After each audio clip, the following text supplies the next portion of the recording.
Hello, and welcome back to another one of my guide videos. I'd like to preface this guide by saying that there isn't a right way to play. There isn't a correct mentality to play with. And so, by, trying to tell you about a winning mentality, I'm not trying to tell you that this is the way that you should play, necessarily. But if you are looking to win as much as possible, if you're looking to, gain skill as much as possible in general, this is what that guide's particularly for. If you have like other goals in mind, everyone wants to have fun, but we all do it in our own way. If you have other sorts of goals in mind, you can go ahead and do that. The only wrong ways to play are the ones which would make you break the terms of service or something. So this isn't the right way to play, but this is a good way to play, which I hope this is helpful to some of you. So this guide is about winning mentalities, and as you might have seen if you've seen my other guide videos, a common theme in my guides is that I don't really tell you specific ways of how to deal with certain issues that you might have, but I do like to present options and such so that you know what you have to work with, and then you can figure out your own solutions based on that information. And that'll allow you to gain skill in your own personalized ways and then have long-term success based on that personalized improvement. So with that said, I want to talk a bit about what makes winning mentality work, like the specific parts of it that will allow it to be successful. And then I'm going to talk a bit more about each of those, probably using an example as well. Now, winning mentality between various games and such tend to be very similar. There are a lot of components that are just key to all of them, but they do vary a bit between specifics. So for example, in Warframe, you do have to deal with some pretty frequent changes. Changes to even a few weapons or whatever can change the whole entire meta. And then there are changes like the last update, which changed all of Melee, which really did affect the whole meta in that sort of way.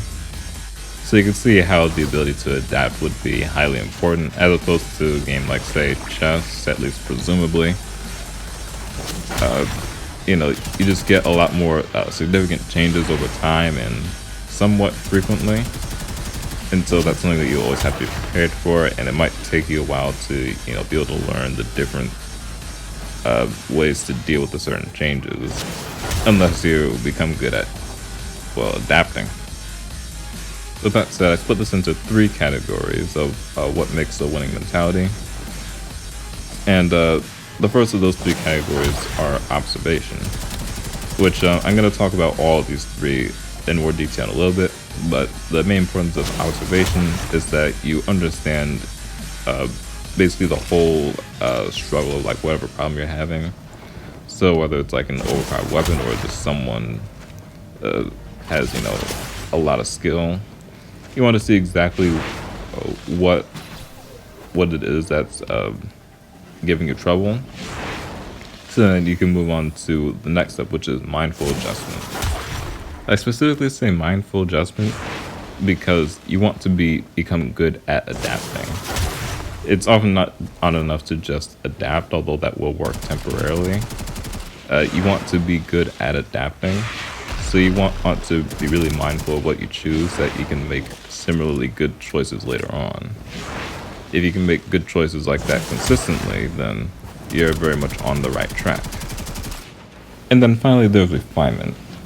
Now, this can either be a third step to these three, or just its own sort of category in general. Because if your mindful adjustment doesn't end up working out, which it's inevitable that sometimes it just won't work how you expect. If it doesn't end up working out, you're gonna want to,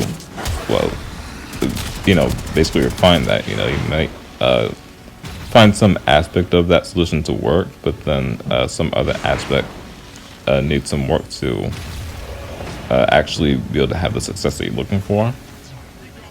And so you definitely want to be able to refine your choices at that point.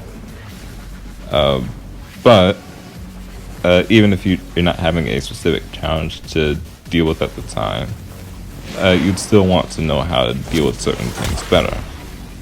So for example, you might be fighting players who are, a little bit below your skill level, or even way below your skill level. You might want to learn how to, defeat them without dying or something, just overall getting better. And in that case, you'll be a lot better off whenever you do have another issue, maybe even related to just like the normal things you have to deal with, because your skill set will always apply to that, to whatever issue you're having. So just general improvement is always going to be a good thing to prepare with. So I'm showing gameplay of what most people consider to be the other two major threats in Conclave, which are Wolf Sledge and Talos Voltes.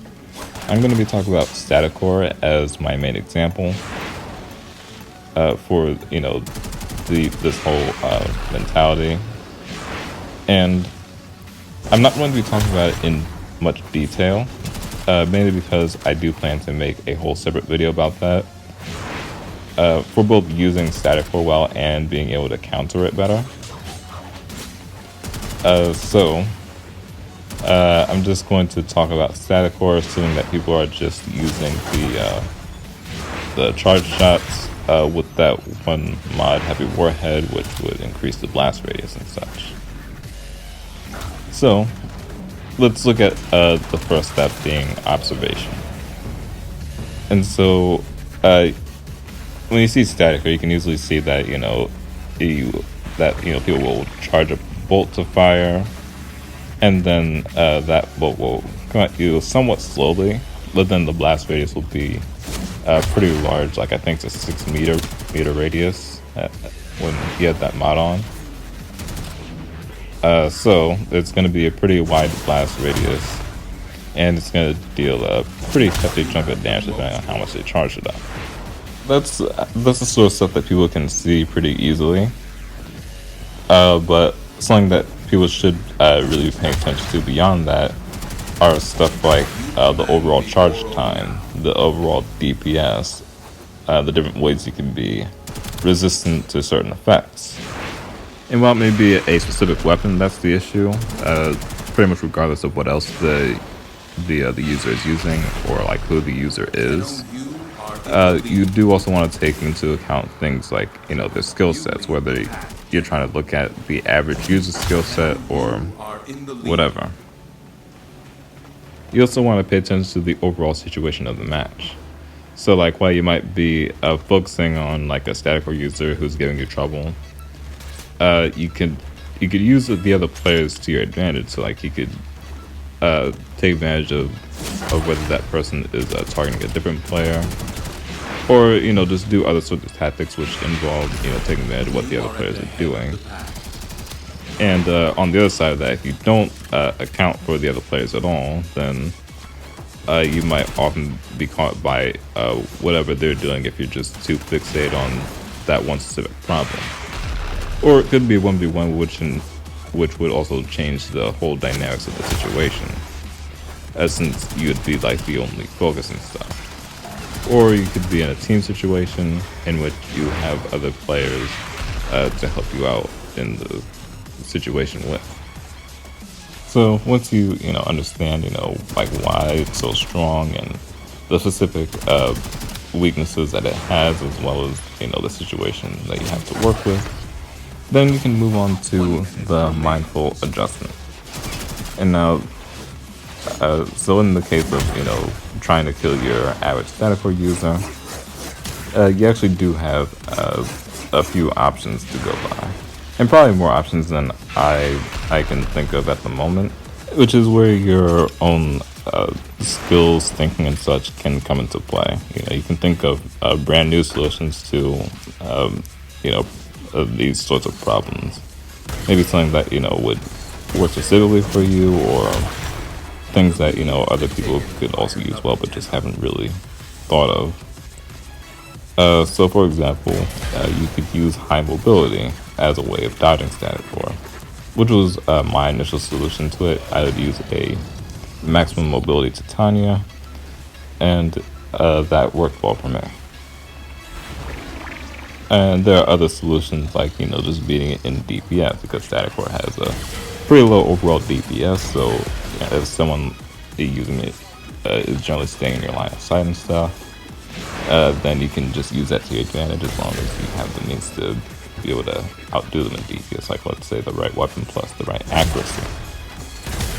And then you can even do things like just general positioning. So your position relative to them could prevent them from being able to hit you by hitting a surface, which would mean that they would have to hit you directly, which would increase the amount of accuracy that they have to use. And especially with a projectile weapon like static core, that's going to require a lot of shot leading as long as you're moving, at least somewhat. This is all weakness exploitation. So you're doing something that's a response to what the other player is doing, and that action is going to force them to actually have to do better in order to beat you. So like if you're using mobility, they're going to have to lead their shots better. If it's your positioning, then they're going to have to actually have more accuracy and stuff, and so on. So solutions may not always be that simple though, because often players will use a specific combination of things. So for example, they might pair static core with, say, Rhino, and that's going to give static core significantly more DPS, so it's going to be harder to beat using your own DPS, and stuff like that. So then like you could also see a scenario of someone just being overall skilled with it, so maybe they could use it to get you once and then finish you off with something else. In that case, you're gonna have to really experiment with different sorts of solutions. But again, this is just another aspect of mindful adjustment. So you observe all of those aspects of the problem and stuff, or maybe like just your original solution will have the opponent reveal the other stuff they can do with it, and then you can continue doing mindful adjustment from there. So then there's my favorite step, the refinement. So you could, let's say, using mobility to deal with static core. That itself can be satisfactory for you. Like you might have a loadout in which you see a static core, and then you can just use that loadout to do well against it. That loadout might be different from your loadout though, or you might not have a loadout solution, but you might just be playing differently or whatever. Whatever the case, you're going to probably want to improve on that to just make it something that's overall better.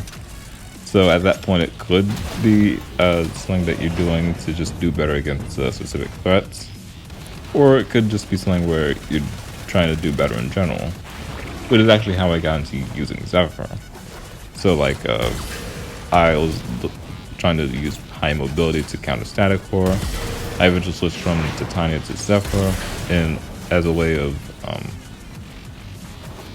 just having a different mobility option that I could work better with.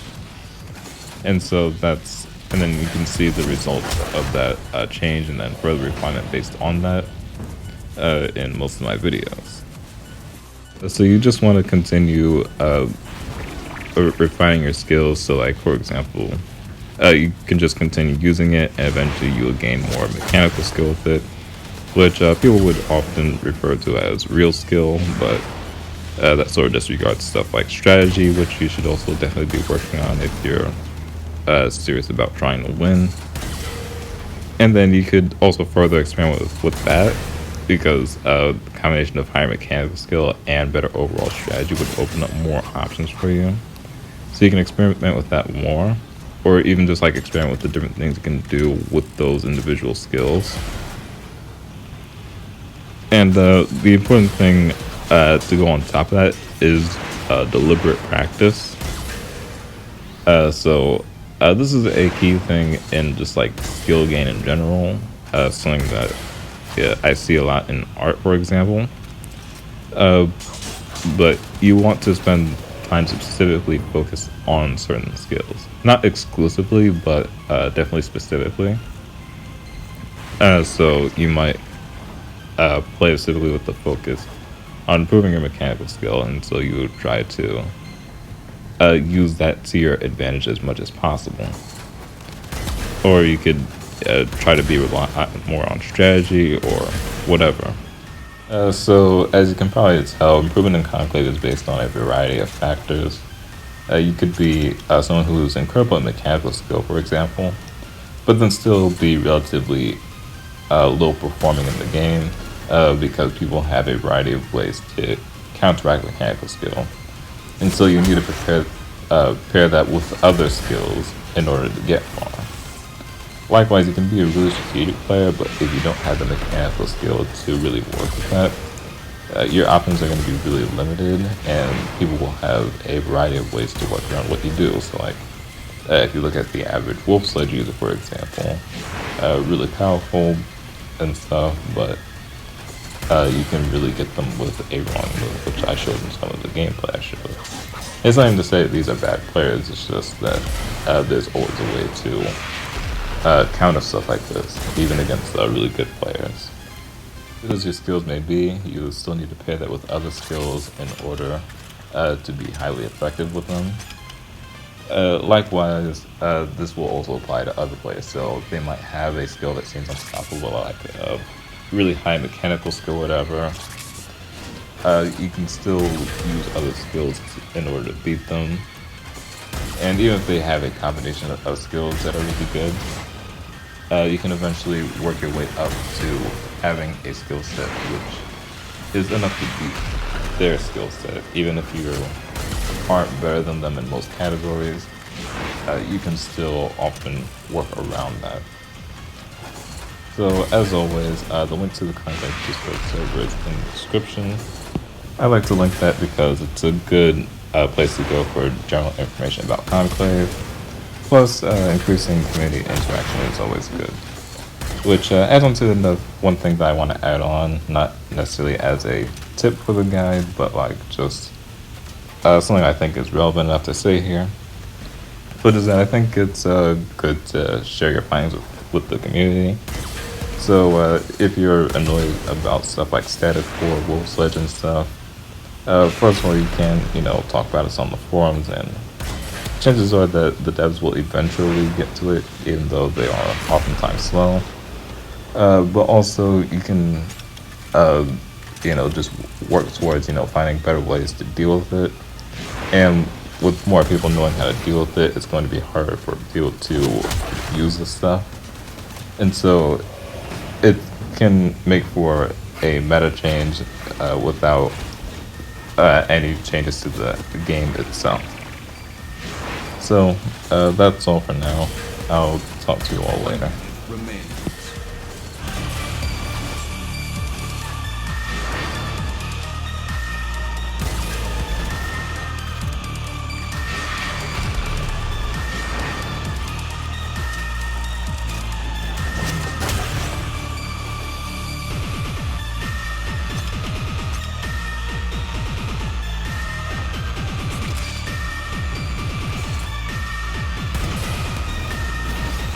30 seconds remain.